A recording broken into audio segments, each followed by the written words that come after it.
नलबारी धमदमा बग्रिबारियाव खुंफुंनाय हनुमान फुजाया जोबनानै थांबाय। सेबाजों खुंजानाय मेट्रिक आनजादा थांनाय 10 फेब्रुआरियाव जागायबाय।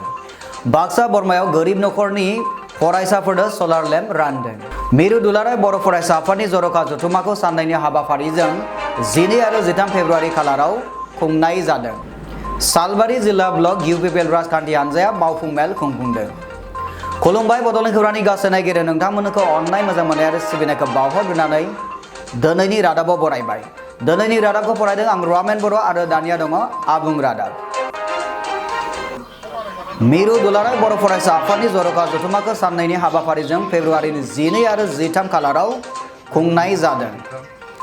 बाक्सा जिल्लानि सिङाव थानाय तामुलपुर दख'रानि बेन्दों सिङाव थानाय गोजोन नोगोर फोथाराव खुंफुंनो थाखाय थि खालामनाय जादों।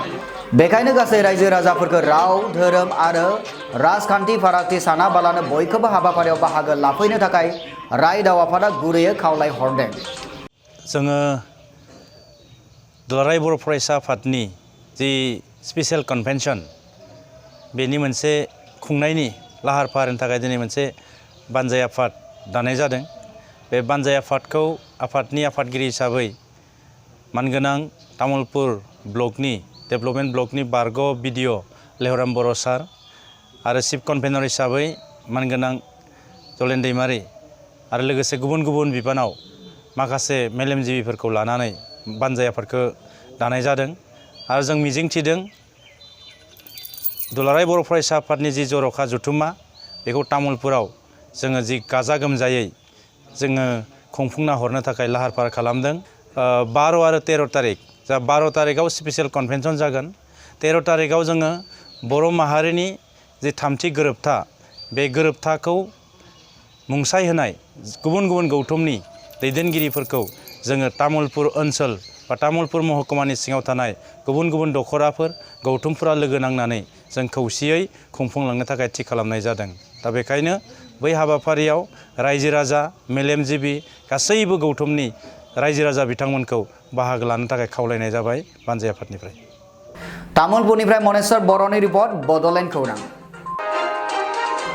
नलबारी धमदमा बग्रिबारियाव खुंफुंनाय हनुमान फुजाया जोबनानै थांबाय। थांनाय 8 फेब्रुआरि खालारनिफ्राय 11 फेब्रुआरि खालारसिम सानब्रैनि गाबगोनां हाबाफारिजों नलबारी धमदमा बग्रिबारियाव खुंफुंनाय हनुमान फुजाया जोबनानै थांबाय। सानब्रैनि हाबाफारियाव गोबां भक्तफोरा हनुमान मन्दिराव फुजा खालामनायखौ नुनो मोननाय जायो। बे दिनै बे हनुमान मन्दिर जोनोमनि साना जाबाय 2006 सावनो जाबाय। बे हनुमान मन्दिरा जोनोम जादोंमोन सासे बान्दोनिफ्राय। बे जोंनि गिदिर बान्दो मासे बायदोंमोन। बे बान्दो गिदिरखौ जोंनि गामिनि सानैसो बिथाङा नायगार होसोनानै मोना फुंनि 8 बाजिनिफ्राय 4 बाजियाव बिथांखौ थारमाने सैथानाय जायो। बे सैथानायाव बहुद मानसि दंमोन थारमाने बे मानसिफोरा गेजेरावनो मोनसे जोंनि गामिनि सासे जोंनि बाथौ बोराइनि मन्दिरनि देउरि दङ। बिथांखौ गले गले थारमाने सोफायदोंमोन। बे बान्दोनिफ्राय बुखांनाया जाय जेरै बुथारदो बिथांमोना बिदिनो थैगोन होननानै थारमाने रायजोनि खोन्थादोंमोन आरो रायजोनि खोन्थादोंमोन। बे खोन्थानायाव जोंनि रायजोआ मानियाखैब्लाबो उनाव बिथाङा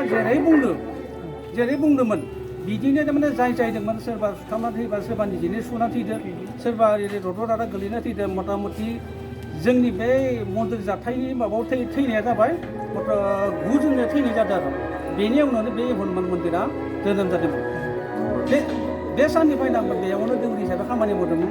लोगोसेनो आरो जोंनि रायजो राजा गुबुनारिनिबो जों हेफाजाब मोनदों। थेवब्लाबो जों जोंनि गामि दाबसेनि कारणे बे मन्दिरखौ जों गिदिर खालामनो हाया। आरो मोनसे बाथ्रा आं खौरां दिनै बुंनो सानदों रायजो राजानियाव। बे एसेग्राब गिदिर मन्दिर सासे मोनसे नुनायाव जोंनि मन्दिर एरियाफोरा सासेबो थारमाने सायज'आसै। जों बे मन्दिरनि फैसा दिनै 15 बोसोर खाथिनानै जों इयाव जों मथा मथि 9 लाख थाखानि हा बायदों। 9 लाख थाखानि हा बायदों। थेवब्लाबो जोंनि मन्त्रि एमएलए जिएमफोरा गरसेबो बेयाव सहाय सहायता खालामासै आरो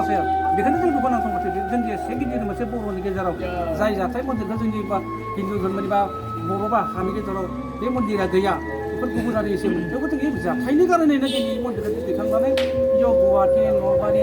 बरपेटा मुसलपुर बरमा बेयाव गुबुन गोजान जायगानिफ्राय मानसिफोरा भक्त फैनानै बेयाव जानाय लोंनाय बावथाय होफैयो। थेवबोसो जोंनि बर' हारियाबो खमसे बांसिन जोंनियाव बेयाव गुबुन हारियानो बांसिन हहाय जालायो दा जोंनि फबायावबो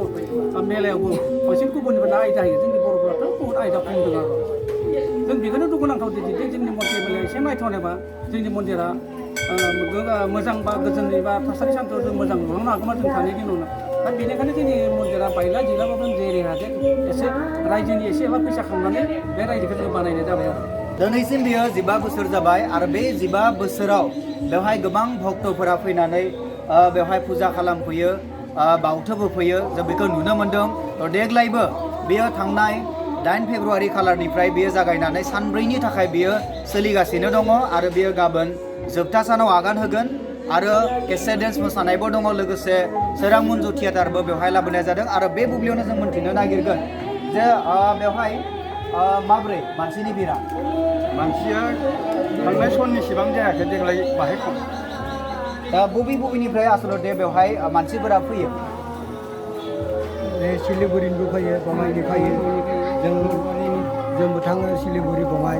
बेनिखायनो बेयाव जोंनियाव बहुत मानसि जायो थांनाय बोसोरावबो बहुत मानसि जादों सिलिगुरिनि फैदो देग्लायबोथ' जादोंआनो दा आं बिथांनिफ्राय मोन्थिनो नागिरगोन आसलते बेवहाय मा धोरोमनि सुबुं फैयो बर' हारसा दासान्दि बर्थमान जोंनि बे 2006 सनाव हनुमान मन्दिरा संस्थापन खालामनाय होनाय लोगो लोगोनो जोंनि बेयाव हिन्दु धोरोमनि मानसिया गोबां फैनाय जादों अब्ला मोन्थिना मोनबाय बड'लेण्ड खौरांनि गासै नायगिरि नोंथांमोना जे बे हनुमान मन्दिरा दासिम 15 बोसोर जाबाय बे 15 बोसोराव जे गोबां भक्तफोरा बेयाव फैनानै बेयाव खुलुमफैयो बावफैयो बेवहाय बर' नङा हारसा नङा गासैबो रोखोमनि बेवहाय सुबुंफोर फैयो नाय नोंथांमोना नुनो मोनदों बेनो जाबाय हनुमान मन्दिर बे हनुमान मन्दिरनि हनुमाननि बै मुर्तिखौ आं दिन्थिनो थाखाय खावलायबाय केमेरा पार्सनखौ नोंथांमोना नुनो मोनदों बेनो जाहैबाय हनुमान मन्दिर जाय हनुमान मन्दिरखौ 2006 मायथाइयाव गायसननाय जादोंमोन मोनसे रियेल मोनसे घटनानि उननिफ्रायनो बेखायनो गोबां बे सुबुंफोरा जाय भक्त बिथांमोना बेखौ फोथायो आरो फोथायनानै बेवहाय गोबाङानो खुलुमनो फैयो बावथोब बेवहाय बावनो फैयो नोंथांमोना नुनो मोनदों बे समाव केमेरा पार्सनखौ आङो दिन्थिनो थाखाय खावलायदों बेवहाय सुबुंफोरा बेबायदिहाय फुजा खालामनानै बेबायदिहाय खुलुमनानै बेबायदि फोथा लादों फोथा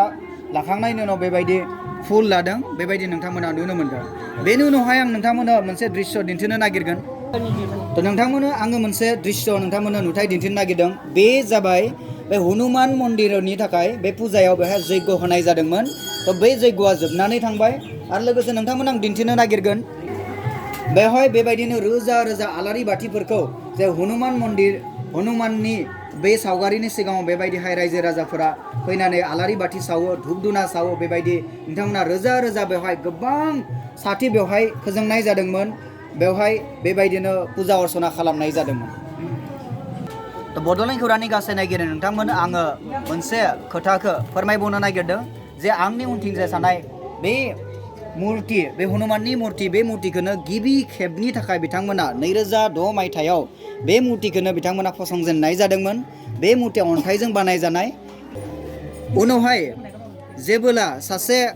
मारुवारि बिथाङा जे दान होनायनि उनाव मार्बल पाथरनि मोनसे मुर्ति बानायनाय जादोंमोन बे मार्बल पाथरनि मुर्तिखौ आं नोंथांमोननो दिन्थिनो नागिरगोन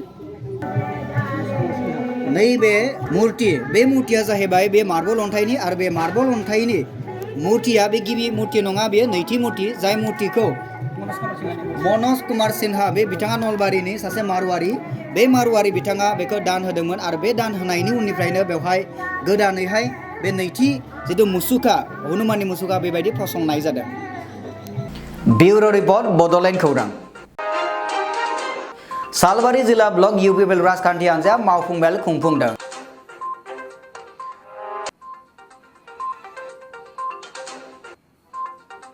थांनाय 11 फेब्रुवारि खालाराव मावफुं मेलखौ खुंनाय जायो होननानै मिथिनो मोननाय जादों मावफुं मेलनि गेजेरजों बिटिआर बिसायख'थियाव सरकार दानायखौ रोखा होननानै फोरमायथियो सालबारि जिल्ला इउपिपिएलनि गाहाय नेहाथारि बिनोद मुसाहारि बिथाङा आरो अनिल दैमारि बिथांमोना गिबियावनो खुलुमनाय जासिग्रोबाय जोंहा दा बे प्रग्रामा ब्लकनि प्रग्राम जादोंमोन जोंहा बेहाय गासै कर्मिफोरखौ लानानै दिनै बेहाय जथुमदों जोंहा गासै कर्मिफोरा बेहाय माबोरै खामानि मावनांगौ फैबाय थानाय इलेक्सनाव जों माबोरै मावगोन बिनि बिखय जोंहा रायलायनाय जादों गासै कर्मिफोरानो जोङो ओरैबायदि माने थांखि लाबाय जे एबार जे UPPLआ जे सलायथारगोन जे BPP हिसाबै जे एबार गैलिया बेखौ गासै रायजो राजाफोरानो रोखायै माने मिथिखागौ जे एबार BPP हिसाबै गैखाला जे BPF दङ होनब्लाथाय साफा सानैल'सै जाय बिथांमोना बोननानै दोनजानाय जेरैहाय साख्रि मोनगोन होननानै साख्रि होगोन होननानै लाख थाखा लाजादों खामानि होगोन होननानै लाख थाखा लाजादों बिथांमोना जे गिदों आरो जे जोंनि सरकारा गैलाबा जों मोननाय नंला नामा मा नंला किन्तु आं बेखौ बे भिडिअनि गेजेरजों रोखा फोरमायनो लुगैदों जे बिथांमोना BPF खालामबाय थायोब्ला दिनैथ' सरकारा सोलायखानोसै दिनै BPFआव थाबाय थायोब्ला बिथांमोना बैफोर खामानिखौ जेसेबां आखा खालामोबाबो मोननाय नङा दिनै UPPL जानानै UPPLनि खामानि मावोबासो बैफोर गासै खामानि नोंसोरनो जाबादि लुब देखायदों बैफोर खामानिखौ UPPLनि दारैसो बिथांमोना मोनफुंनो हागोन हाग्रामा महिलारि बिथाङा दि सरकार दागोन होनना बुंदों बिनि सायाव मा बुङो बिथाङाथ' बुंखागोन ओरैनो बुंगोन बियो जेसेबां माने ना सिङा जेरै बाब्राबै माने दै नागिरनायावनो बिथाङा बोरियाव रानथाबनानै थैनाय बायदिसो बिथाङा जागोन आरोखि मानो होनोबा दिनै लाख लाख रायजोफोरा ओरैबायदि जे सानबाय जे बिथाङा BTCखौनो मोजाङै सालायनो रोङाखै मानो रोङाखै दिनैहाय जोंहा लाइमोनफोरा गोबां माने बेकार जानानै दङ जेरै बै PCDCआव सानफा जना थानानै बिथांमोना मा खामानि मावदो जेबो मावनो हायाखै बिथाङा सामलायनो रोङाखै जे PCDCनि गाहाय लेभेलसिमहालागै बिथाङा सामलायनो रोङाखै जे बिथाङा हिसाब लानांगौमोन गामियाव बेसेबां BA पास दं बेसेबां MA पास दं बेसेबां माने खेथियक दङ बेसेबां गोरिब मा थाखोनि मानसि दङ बेफोरखौ बिथाङा गासैखौबो हिसाब खालामनानै गाहाय लेभेलनिफ्राय गोजौसिम समान थाखोयै बिथाङा खालामनो जुजिनांगौमोन नाथाय बेखौ खालामनो हायाखै आरो बिदिनो बे BTRखौबो बिथाङा रुपबहिनिफ्राय खौरांगिरि मडेल दैमारिनि रिपर्ट बड'लेण्ड खौरां सेबाजों खुंजानाय मेट्रिक आनजादा थांनाय 10 फेब्रुवारि खालाराव जागायबाय थांनाय 10 फेब्रुवारि खालारनिफ्राय सेबाजों खुंजानाय मेट्रिक आनजादा जागायबाय गिबि साननि आनजादाव इंराजि आयदाया दङमोन मोनथिनो मोननाय बादिब्ला देग्लायनि मेट्रिक आनजादाव गासै 3,59,000 फरायसाफोरा आनजाद होगोन दिनैनि बे 2020 मायथाइनि जि HSL एग्जाम जि लिरनायनि सिकिउरिटि डिसिप्लिन जोबोद साबसिन जादों आरो आगोलनिख्रुइ जे हुलुस परिबेक नुवाखै दावराव दावसि नुवाखै आरो डिसिप्लिन जोबोद मोजां जादों गथ'फोरा गावनि सिटखौ मोजाङै लानो हादों आगोलनि बोसोरनि जि रुजुनायाव जोबोद साबसिन जादों आरो दा बे हिसाबै गथ'फोरनि जि डिसिप्लिन बेयो मोजाङैनो सेफटि जागोन होननानै आं आसा खालामो आसाम नाङैनो गासै गं 860 आनजाद मिरुफोराव मेट्रिक आनजादखौ खुंनाय जादों होननानै मिथिनो मोननाय जादों आयेन आब्रुथिनि खोथा बुङोब्ला देग्लायनि मेट्रिक आनजादा जुनियाथि गोनां मानोना देग्लायनि आनजादाव सोंलु बिलाइनि थफ्लाखौ आनजाद खथायाव सानै आनजाद होगिरिफोरनि सागान लानानैसो खेवनानै होनाय जायो लोगोसे आनजाद मिरुफोराव आनजाद होगिरिफोरनि अनगा बिगोमाफोरखौ हाबनो होनाय जायाखै होननानै जोंनिसिम खौरां मोनफैदों आदसा आङो फरायसानि गार्जेन हिसाबै गार्जेन बुंनो थाङोब्ला आं दिनै आंनि बिब'नि फिसा भागिन बिबि बसुमतारी बिथाङा दिनै आनजादाव माने नुजाथिदों दा बेवहाय आं दिनै एक्चुवेलि माने बे आनजाद हला माबायदि थासारि सोलिदों बेखौ खौरां लानायजों लोगोसे बेवहाय आं बाहागो लाफैदों आरो दिनैनि बे आनजादनि जिखिनि माने ओनसोलसे आनजादनि जिखिनि थासारि सोलिदों बहुत मोजां थासारि नुदों माने आथिखालावथ' माने ससियेल मिडिया जाय ससियेल मिडियाजों लोगो लोगो माने इनफरमेसन मोननो हादों बेवहाय माने फरायसानि बिगोमाफोरखौ माने आनजाद हलाव सोआलासिनो माने बाहेरायावनो लाखिनानै अनलि फरायसाफोरखौल' सिङाव माने जिरायनाय खाबुखौ होनानै बहुत डिसिप्लिनै माने ओनसोलसे आनजाद खुंनायखौ मोजां नुदों बे हिसाबै आं सानदों देग्लायनि बोसोरावबो बै माने फरायसाफोरनि रिजाल्टआ मोजाङैनो साबसिनै जागोन बेखौ आं फोथायदों आरो बेखिनि मोनथिनो मोननाय बादिब्ला बे आनजाद मिरुआव गिबि साननि मेट्रिक आनजादा मोजाङै मोजां जोबनानै थाङो ब्युरो रिपर्ट बड'लेण्ड खौरां दानिया सम सफैबाय बड'लेण्ड खौरांनि गासै नायगिरि नोंथांमोननिफ्राय बिदाय लानायनि। बड'लेण्ड खौरांनि गासै नायगिरि नोंथांमोननिसिम फिन अननाय मोजां मोननाय आरो खुलुमनायखौ बावहरफिननानै दिनैनि रादाबखौ एसेबां फोजोबनाय जाबाय। बड'लेण्ड खौरांखौ नायबाय थानायनि थाखाय साबायखर जासिनानै दिनैनि रादाबखौ एसेबां फोजोबनाय जाबाय। गोजोन्थों।